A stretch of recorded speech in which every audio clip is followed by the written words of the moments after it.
Hola a todos, ¿cómo están? Nuevamente bienvenidos a una entrevista más de Uno a Uno con Action Coach. En esta ocasión tengo el gusto de estar con Armando Vélez, que debo decirles, más allá de conocerlo ya de hace algunos muy buenos años, ¿no?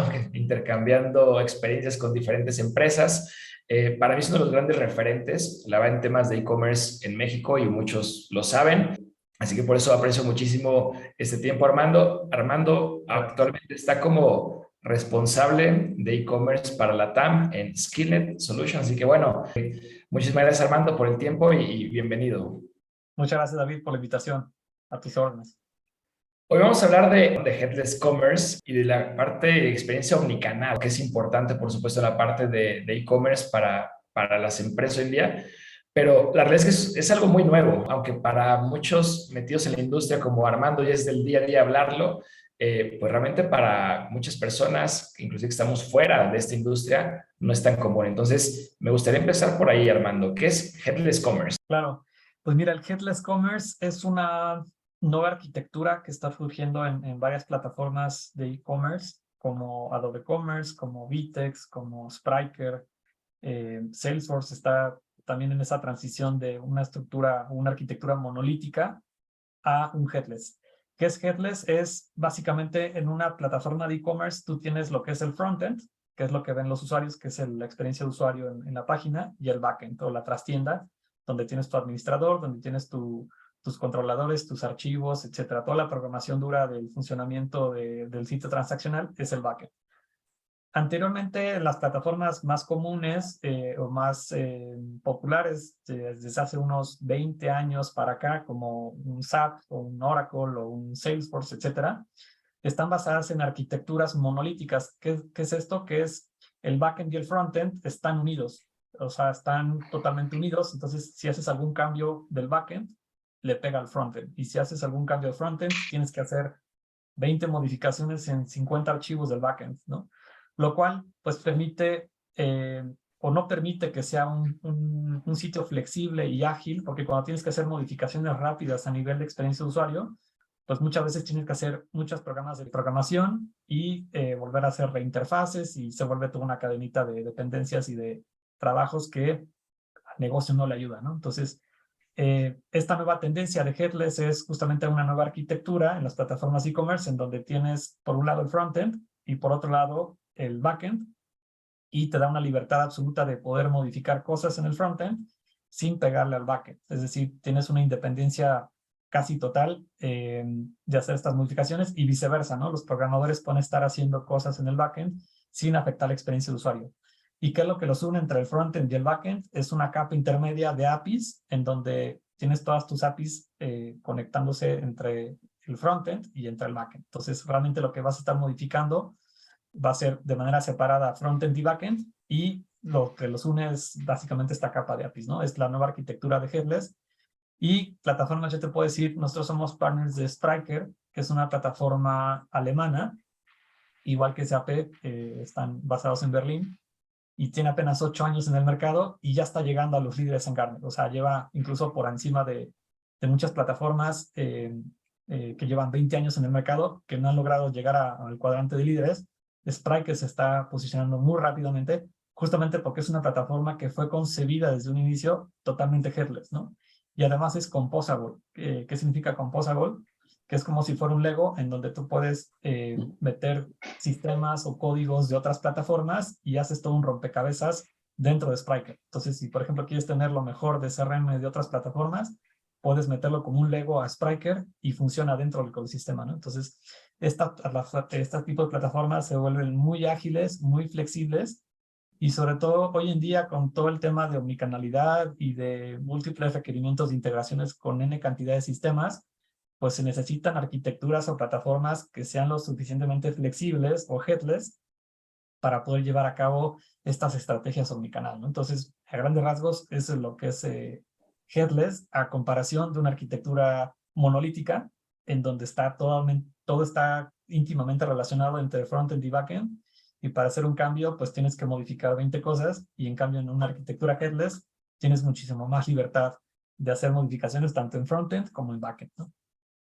Esto hablando, por supuesto, yo sin ser especialista, ¿no? Técnico ya en esta parte, solamente a un gran beneficio a nivel de los desarrolladores, por supuesto, obviamente a nivel de los encargados de la plataforma, ¿no? Mencionaste algunos ejemplos.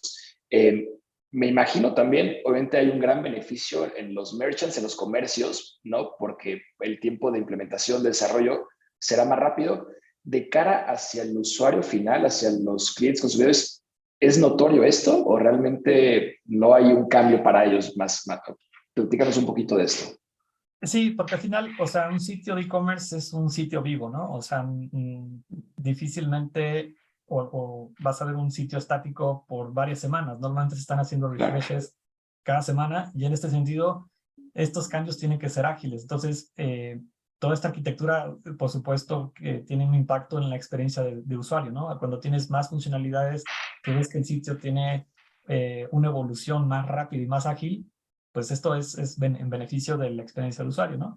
Y finalmente, pues lo pueden lograr plataformas que son o que se están acercando hacia la parte headless, en donde puedes hacer cambios rápidos en días y no en semanas, ¿no? Que era como anteriormente cuando solo existían arquitecturas monolíticas para hacer un cambio, por ejemplo, en el carrito de compras o en el checkout, te podías llevar varias semanas o incluso meses, ¿no? Si la carga de trabajo del equipo de desarrollo era grande, pues a lo mejor te metían un ticket donde se va a resolver dentro de 3 semanas y ya a lo mejor te diste la temporada más importante del año, ¿no? Entonces, creo que esta nueva tendencia de arquitectura headless va a ayudar muchísimo y como dices, también de cara al consumidor, la experiencia pues, va a ser muy actualizada, muy innovadora y continuamente van a estar viendo cambios en beneficio de ir mejorando esta experiencia, ¿no?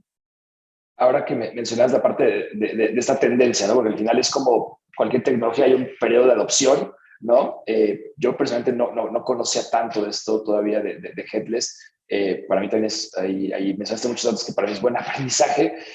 ¿Cuánto tiempo tardará en madurar esto? ¿No? O sea, que realmente muchas empresas tengan acceso a estas plataformas, a implementarlo de manera correcta, porque aunque suena más fácil, pues obviamente a nivel de desarrollo tienen que aprender nuevas cosas, ¿no? De cómo se hace también. Entonces, ¿cuánto tiempo Claro. llevará o tú imaginas con tu experiencia que nos va a llevar que se hable de esto de manera natural?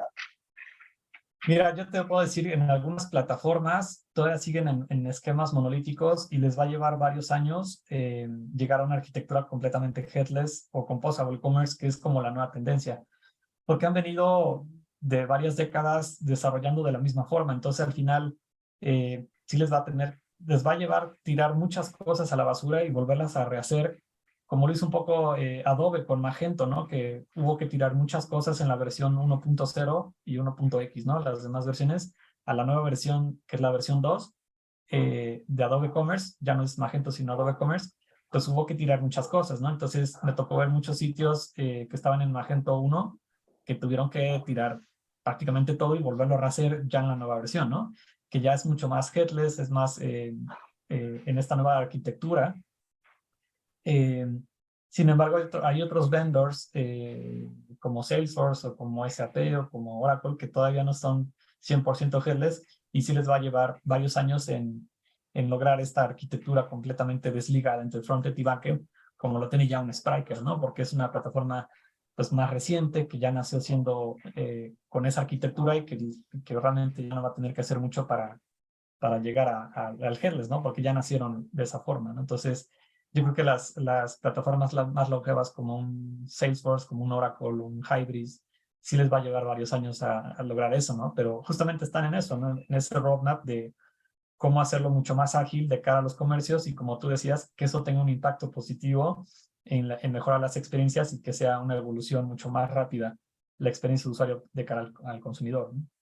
Excelente. Un tema importante, ¿no? Ahorita estamos hablando, digamos, de arquitectura, estamos hablando de plataforma, ¿no? Y es un cambio importante porque aquí se basa todo, ¿no? Pero cuando las personas arrancan con e-commerce, un pequeño comercio y demás, se imaginan que e-commerce pues es un website, ¿no? Y carga productos, ¿no? Y sabemos la práctica que hay mucho más, ¿no? La parte, por supuesto, la logística, los pagos, la seguridad, ¿no? Evidentemente el marketing digital, hay muchas cosas, ¿no? Entonces, aquí estamos hablando de arquitectura, pero e-commerce está cambiando constantemente, ¿no? O sea, aquí te distraes un momento y te perdiste muchísimas cosas. Entonces, ¿qué te imaginas que viene para los próximos meses, los próximos años? ¿Qué más va a seguir evolucionando, no? ¿En qué estructura, digamos, en qué etapas del e-commerce te imaginas que vienen más cambios? Yo O sea, yo recuerdo en su momento el tema financiero, el tema del procesamiento de pagos, era lo importante en ese momento, ¿no? Para tener mayor aceptación, para mayor tasa de conversión, ¿no? Era el tema de regulaciones. Ahora estamos hablando de arquitectura. ¿Qué más te imaginas que viene como uno de los cambios principales?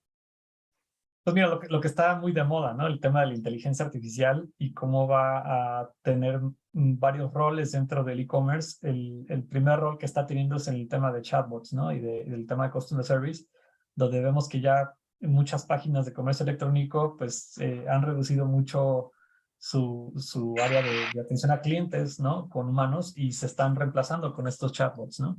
Que cada vez son mucho más inteligentes y mucho más exactos en brindar respuestas adecuadas a los clientes. Eh, y yo voy a ver, o sea, seguramente en los siguientes años vamos a ver cómo la inteligencia artificial va a empezar a jugar con la parte de personalización, ¿no? De hecho, lo explicaba en algún webinar hace un par de semanas en Internet Retailer, en donde los panelistas coincidan en eso, que mucho de lo que lo que están requiriendo los retailers y las marcas que tienen e-commerce propio es cómo utilizar la inteligencia artificial para ir perfilando mejor los productos o hacer recomendaciones mucho más personalizadas de productos o servicios a cada consumidor, ¿no? Dependiendo de la experiencia pasada de navegación que tuvieron, las compras anteriores, su perfil o toda la data que puedan obtener del usuario fuera del sitio también para irlo perfilando y con base en esa inteligencia artificial tomar la decisión de recomendarles productos que a lo mejor ellos ni siquiera estaban, o un cliente final ni siquiera lo estaba pensando, pero a lo mejor sí es un producto que le pudiera interesar. Todo eso vamos a ver cómo la inteligencia artificial lo va a hacer cada vez mucho mejor a los sistemas actuales, ¿no? Que los sistemas actuales, pues, normalmente se llenan de datos y con base en esos datos generan un algoritmo y te recomiendan algo con base en esos datos, ¿no? Pero esta inteligencia artificial va a llegar mucho más allá, ¿no? O sea, se va a ir Claro. más allá con este perfilamiento y va a ser una personalización muchísimo más exacta, ¿no? Que es lo interesante y hacia donde yo veo que va a ir el e-commerce en los siguientes años. Y ya las plataformas de e-commerce como Salesforce, como Adobe y demás, están ya comunicando que están implementando este tipo de inteligencia artificial generativa, ¿no? Que es la que es como mucho más inteligente, entre comillas, para poder crear este nivel de personalización que nadie se hubiera imaginado, ¿no? Inclusive ahora que lo mencionas, yo creo que no he hecho tanta conciencia del impacto en e-commerce y creo que probablemente la facilidad en que se podría adoptar, ¿no? Porque pienso en algunas otras industrias, el tema de inteligencia artificial, cuando las cosas son muy manuales, muy rudimentarias, inteligencia artificial es como otro mundo, ¿no? Y en el caso de e-commerce ya hay mucha tecnología implementada, ¿no? Entonces la lógica es seguir con la mejor tecnología que ahora pues viene inteligencia artificial. Hay muchos retos siempre cuando estamos implementando un proyecto de e-commerce, cuando queremos hacer migración a una plataforma, una arquitectura más robusta. En tu experiencia, Armando, y un poco para la audiencia, ¿cuáles son los retos principales a los que se enfrentan las empresas? ¿No? Porque es algo que me interesa siempre compartir con la comunidad, ¿no? O sea, ¿cuáles son los retos que la gente tiene que estar consciente para hacer un buen desarrollo, para hacer buenas implementaciones, buenas migraciones, ¿no? Y sabemos que hay tiempos, personas, muchas cosas involucradas, ¿no? Pero ¿cuáles son esos principales retos?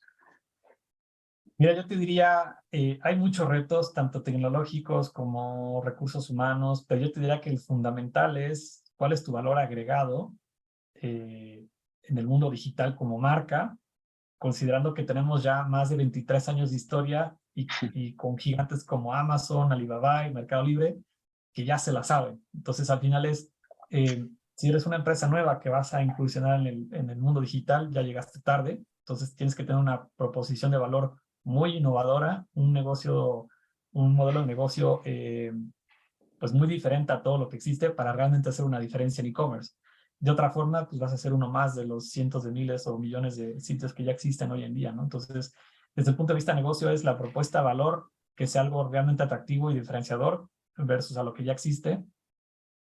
Y la otra de los retos es cómo te sostienes en el tiempo, ¿no? Pero yo creo que la propuesta de valor, si la tienes muy clara, ya tienes el 90% del éxito recorrido, ¿no? El otro 10% es buscar la plataforma, el método de pago, que si el email va a ser de este color o si el botón de comprar va a ser rojo, va a ser verde. Esos son detalles, ¿no? Y aquí me formo un poquito de la frase que dijo Jeff Bezos cuando fundó Amazon, ¿no? Él mencionaba y dijo, bueno, yo no tengo tiempo de ver si los newsletters van a ser cafés o si el logotipo de Amazon va a tener una sonrisa, va a tener una flechita. No voy a desgastar en eso, ¿no? Yo me voy a enfocar en los 3 pilares que me interesan, que es tener el catálogo más grande del planeta con el precio más accesible y la entrega más rápida, ¿no?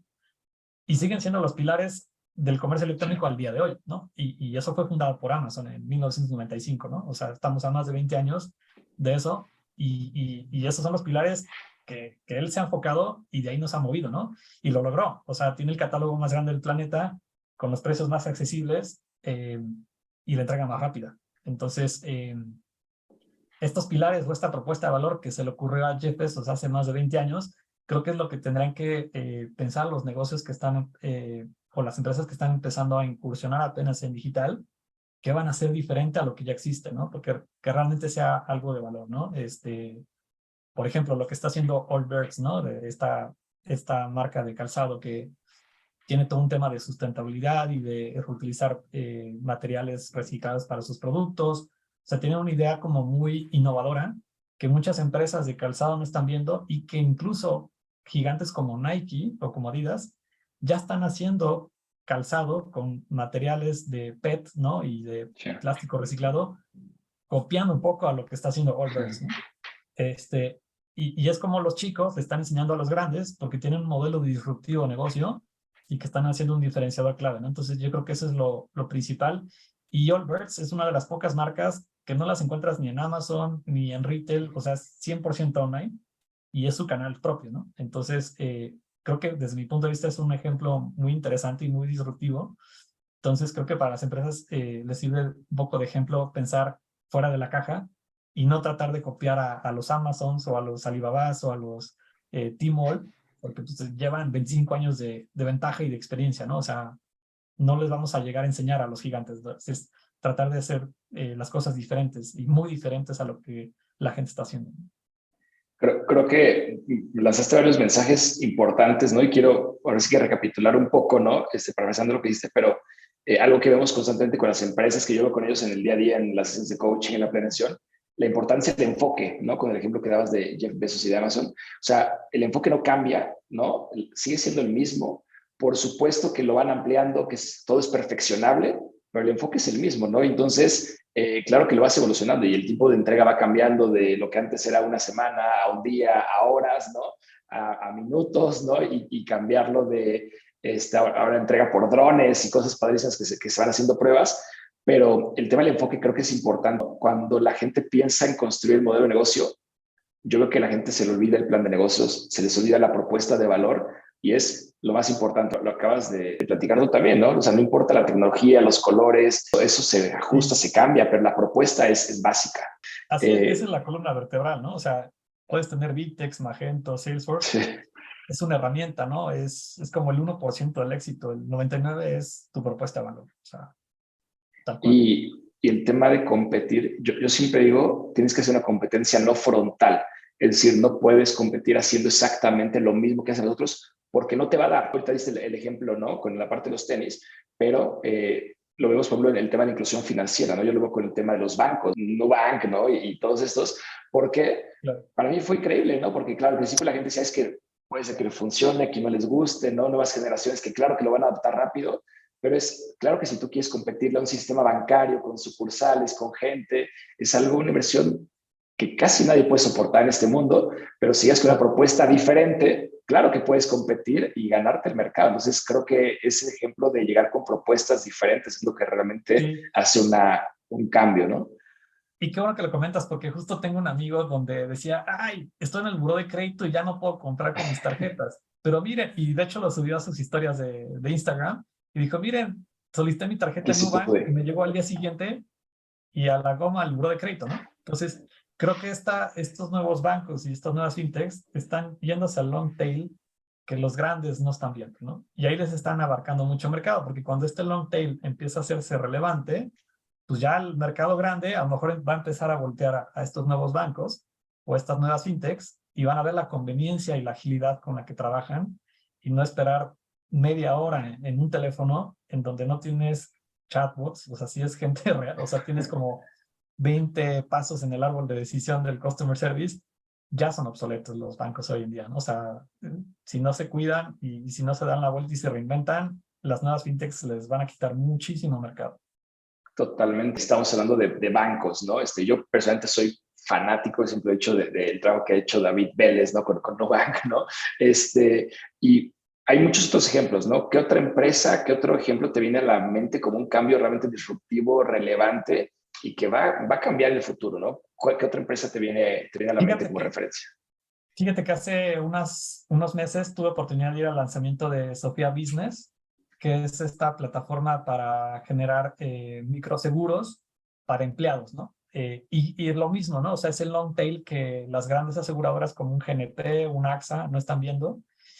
Y este Sofía Business lo que te da es todos los beneficios que puede tener un empleado al tener su seguro de gastos médicos individual o su seguro de vida, seguro de accidentes, por una prima realmente muy económica, ¿no? Obviamente no tienes sumas aseguradas tan grandes, pero justamente están asegurando a estas pequeñas pymes que a lo mejor no tienen el capital suficiente para tener un seguro colectivo en un GNP o en un AXA o en un Seguros Atlas eh, o en un MetLife, están abarcando esas pequeñas empresas y les están dando beneficios y todo es a través de una aplicación móvil. Entonces realmente lo hacen muy ágil, muy acorde a las nuevas fintechs que realmente la gran mayoría son fundadas por jóvenes, ¿no? De menos de 40 años, y se están adaptando a ese long tail que nadie está volteando a ver, ¿no? O sea, un AXA, un GNP no están viendo a estas pequeñas startups y no los están asegurando y a lo mejor no les interesa, ¿no? Pero cuando estas empresas o estas nuevas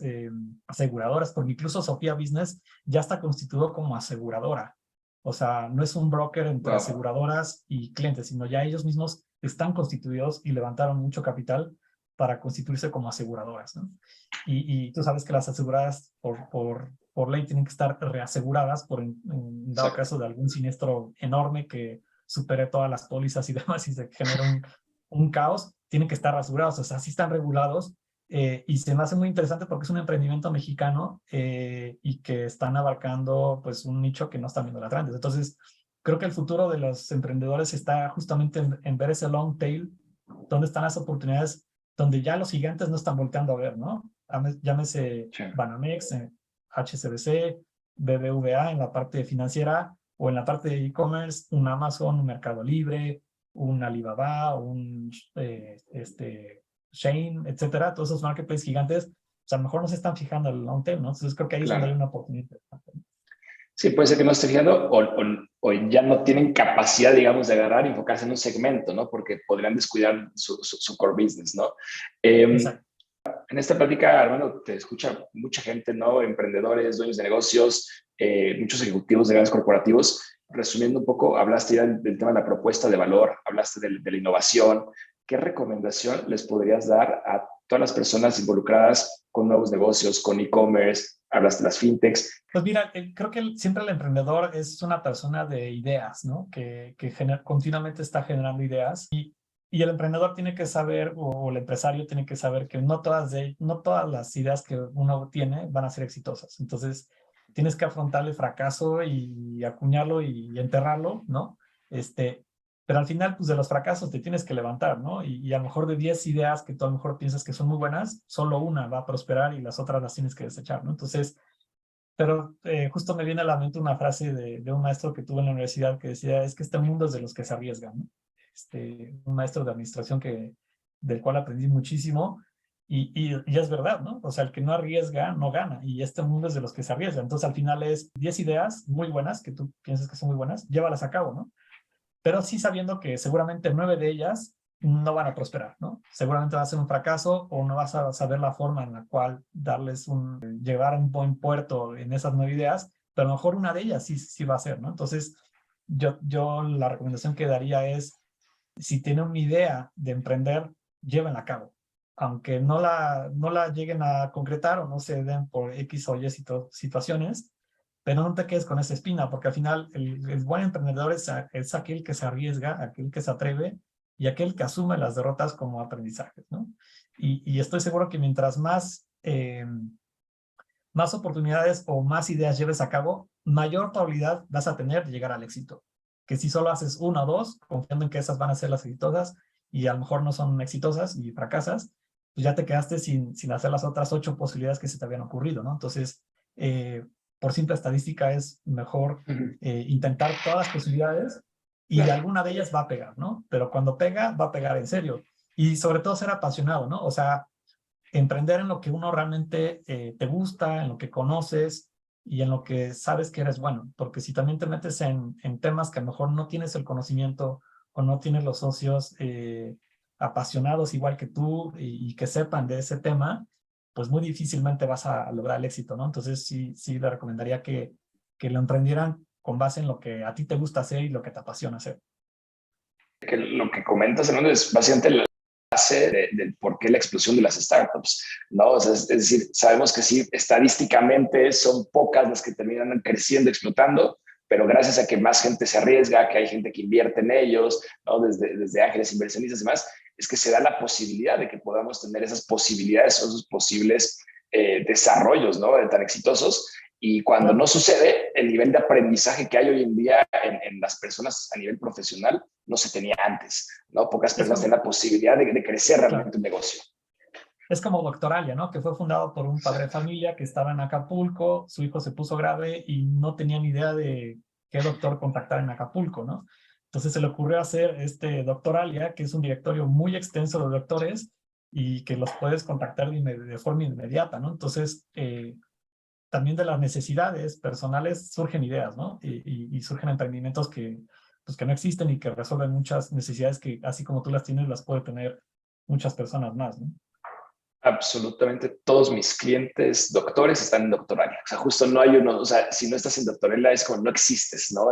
Digitalmente en el mundo de los Claro, médicos, y ya se ¿no? convirtió en el directorio más grande, ¿no? De médicos, entonces, Exactamente. eso Es es una la ventaja sección muy grande. amarilla de los médicos.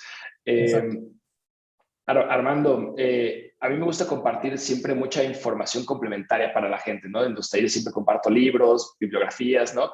¿Hay algún libro, algún podcast, algún TED Talk, algo que quieras recomendarle a la gente? O sea, porque empezamos hablando de Headless Commerce, de experiencia, arquitectura omnicanal, ¿no? Pero terminamos hablando de emprendimiento también y de muchas herramientas, ¿no? Que son básicas para los negocios.